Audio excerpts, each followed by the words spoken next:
Hi, I'm Adam and welcome once again to South Wales Ghost Watch.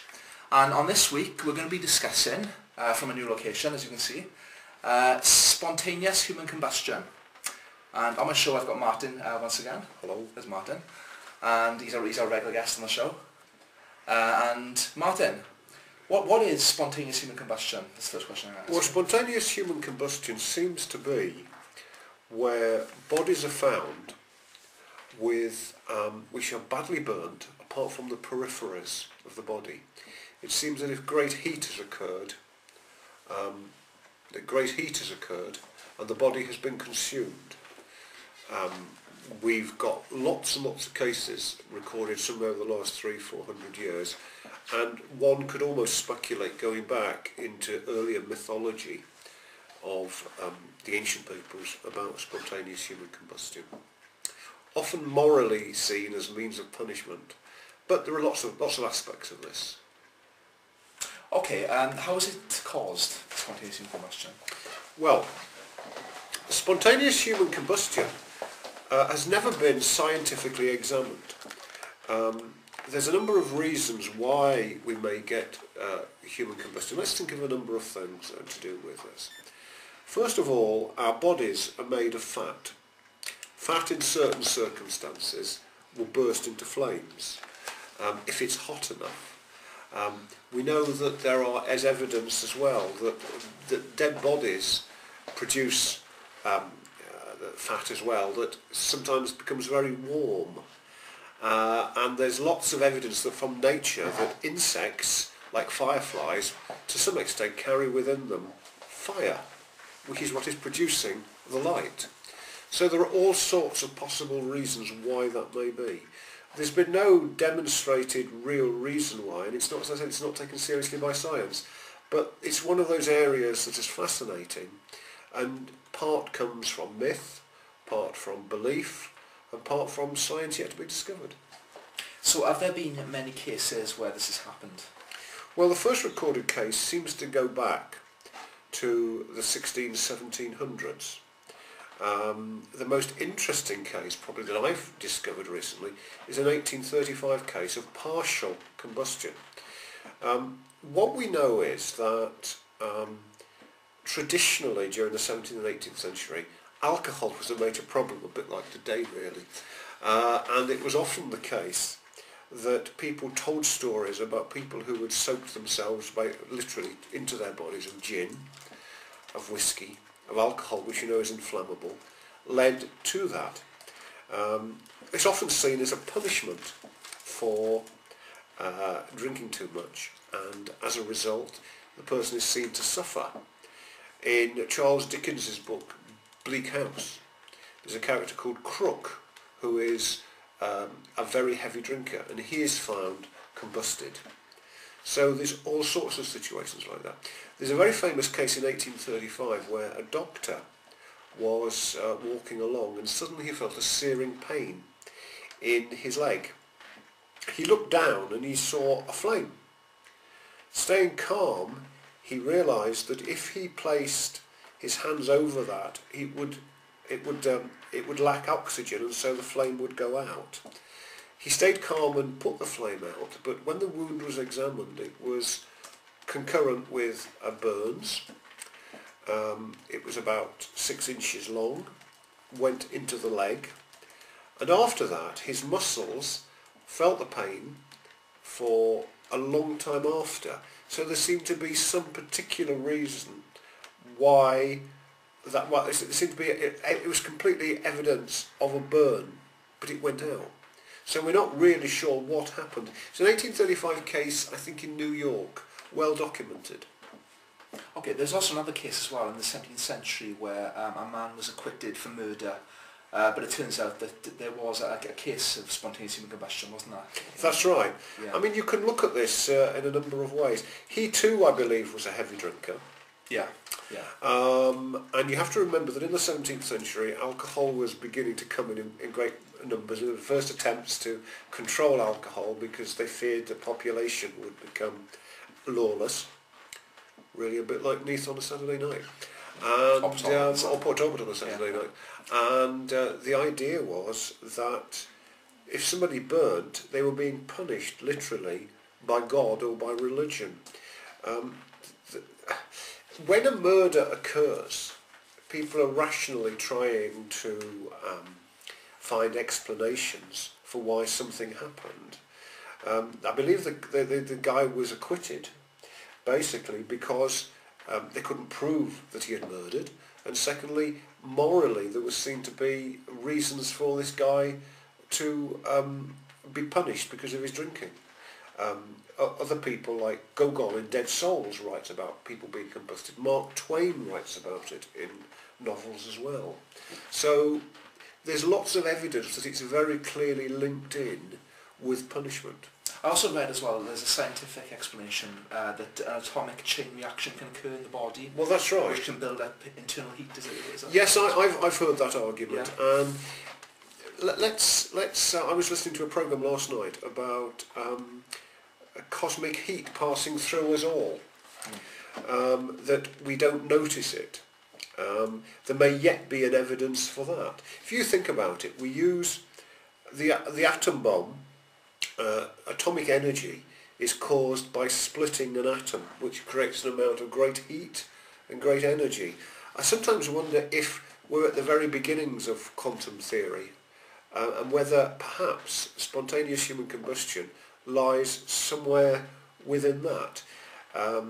If we're trying to work out the amount of energy that there is within somebody, and that creates heat, then that perfectly explains it. There's another theory that it's sometimes a bit like a candle, a wax theory from the inside out, that the heat burns outwards so that what's left of the person burned is the periphery. There's lots of possible scientific explanations. I think there's about 9 or 10 of them. And as I said, the problem with this, it's still seen as fringe science, but as I've always said in the past, anything that can't be explained rationally is worth investigating. So, it's there are lots of possible explanations. Okay, has anyone ever survived spontaneous human combustion? Well, there was that guy in 1835 who survived it. Yeah. There have been cases, a number of people who have been badly burnt, survived for a few days and passed on after that. There was a particular case, in fact, somebody told me about it. In fact, my girlfriend mentioned it to me. There was a Seven Sisters case a few years ago, which I can't find any details about a woman who was found combusted somewhere in the Neath Valley. I'm yet to find any evidence on that. And there are no reasons why, if you could put the fire out, that you couldn't survive. There might be people who have burnt and not realised what it was. So I don't know a lot about recent survivals, but there are lots of cases in the ancient world of people surviving in mythology where they have been cursed by the gods, or the gods have wished to punish them, and they've been able to do something with it. Remember, fire is seen as something that purges, that purifies, and that may well have something to do with it. Yeah, you mentioned prior to the elemental fire as well. Can you go through that? Oh yes. According to the ancient world, there are 4 basic elements: earth, air, fire and water. Fire is usually associated with speed of thought. The ancient legend of fire is that Prometheus stole fire from the gods, and the gods were so cheesed off with it that they decided they would punish humanity. If you think of the combination, if you think about how what fire has enabled us to do, it's enabled us to light, to cook, to use as fuel, to power our steam, to heat water, to power the fire, to power engines. And there are lots of, this is a very famous story about fire elementals appearing where very strong anger is associated. We usually see emotion as connected with water, but we see sexual desire, lust and thought as something that springs out of nowhere. And there may well be that when we get very upset and angry, we feel heat in our solar plexus. So there may be elements of that there. So fire elementals would be seen in the ancient world and in more traditional societies of means of purging, of means of expressing thought and speed. By chanting you can heat up your solar plexus. When we're ill we experience temperatures. And I think that what we have to do is look quite deeply at the way that fire symbolises things and what the experience of heat may be to the human. Okay. So what areas of the body are most affected by Usually the internal organs. When people burn, something seems to happen in the solar plexus initially, or in the lower limbs of the body. This is a family show after all. And usually the lower areas of the body, the stomach, the genitalia are excitable. And as a result, heat is generated. And it's interesting that the areas by which we experience emotion and feelings are those areas that burn first. Okay. So that what we're actually left with is the periphery of the body, while the internal organs and the rest of the body burn. Yeah, so the arms and the legs and the head. Yeah, there's lots of cases where people have burnt inside their clothes, where people have, and the clothes are not touched. That's strange, isn't it? That is very, very, very odd and worth examining. What is it that can create the emotion that can do that? Very selective fire. The idea of being consumed, burnt up. I couldn't take it anymore. High fever, beyond certain levels, kills humans, kills people. And perhaps there is a root there in our emotional responses. Now, if you think about it, between the synapses of the neurons that run through the body, we are passing electrical current. Too much electrical current causes heat. Is it that different to imagine that you could burst into flames like that? The old Victorian idea that somebody who had drunk vast quantities burst into flame may have some links there. Okay. Have there ever been any witnesses to this happening? I can think of a case dating back to the 60s where a man was was sitting with his daughter. He was a pipe smoker, and his daughter burst into flame. I shouldn't laugh at that, but sort of he witnessed it and said that his pipe was out at the time. People tried to say that he was telling a few porkies, but there have been lots of cases where that has happened. I mean, if you think about it, in the case of people being struck by lightning, you've got a similar sort of experience. Flames, burning, and so on. So, the problem with witnessing any event always is influenced by the perceptions of the people who witnessed it. If I can't remember, for example, what shirt I was wearing on this programme 2 weeks ago, yet I knew I was wearing a shirt. Yeah, all witnessing is biased by the observers and by the situation that it happens in. So there have been lots of witnesses to situations, but sometimes believing that something is spontaneous human combustion might happen in different sorts of ways.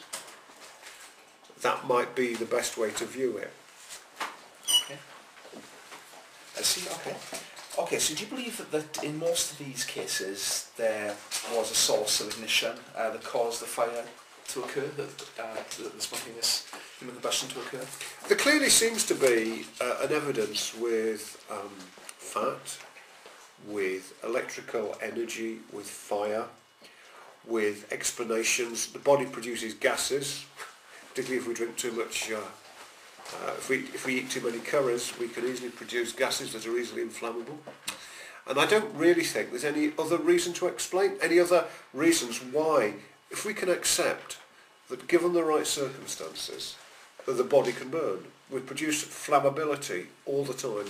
Yeah, so let's look at it in that way. That there are explanations that occur from these fuel sources. Okay, so what sort of victims are normally affected by spontaneous human combustion?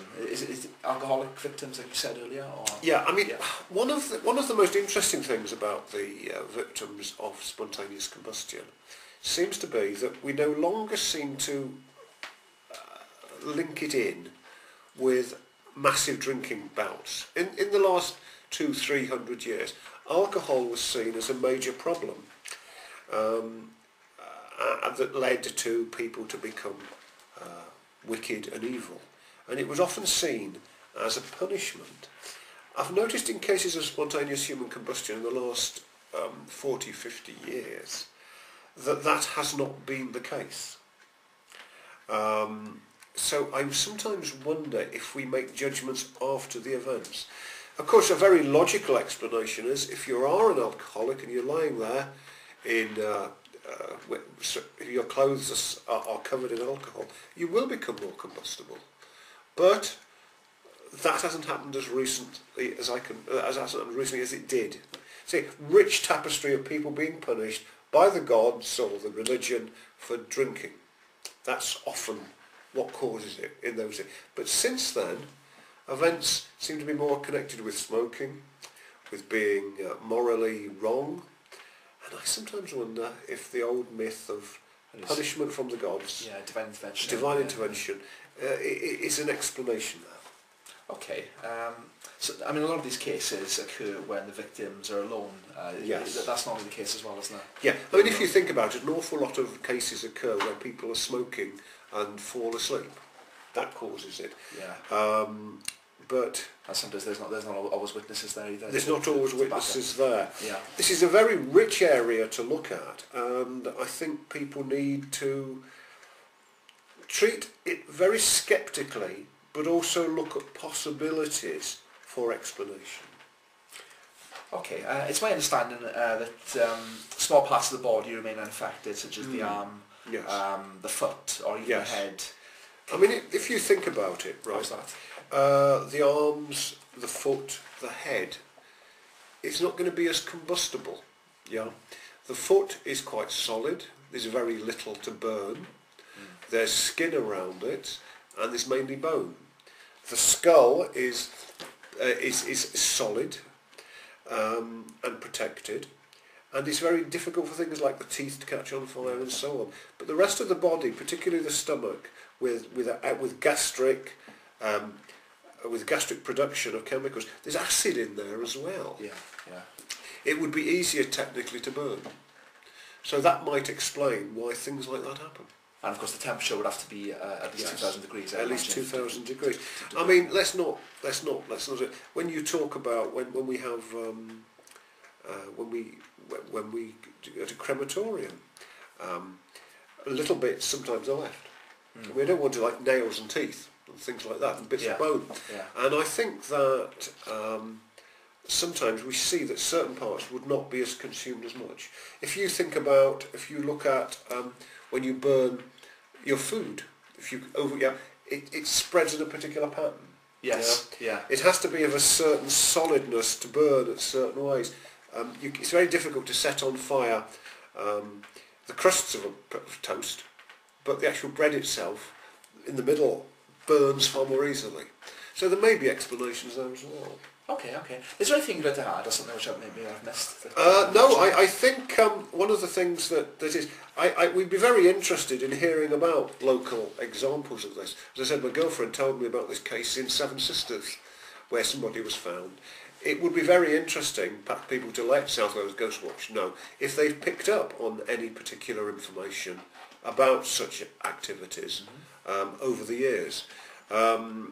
It's something that needs research, and it will be very interesting to look at the emotional situations, what the readings are during a particular time, and it would be a useful time to share things that we could talk to people about to see what they feel about it. Okay, well thanks very much for coming on the show, Martin. Okay. It's been a pleasure talking to you as always. That's all we got time for tonight, guys, but tune in next week, usual time, 7 o'clock. Next Wednesday, and from me and Martin, it's goodbye. Bye for now. Thank you. Bye.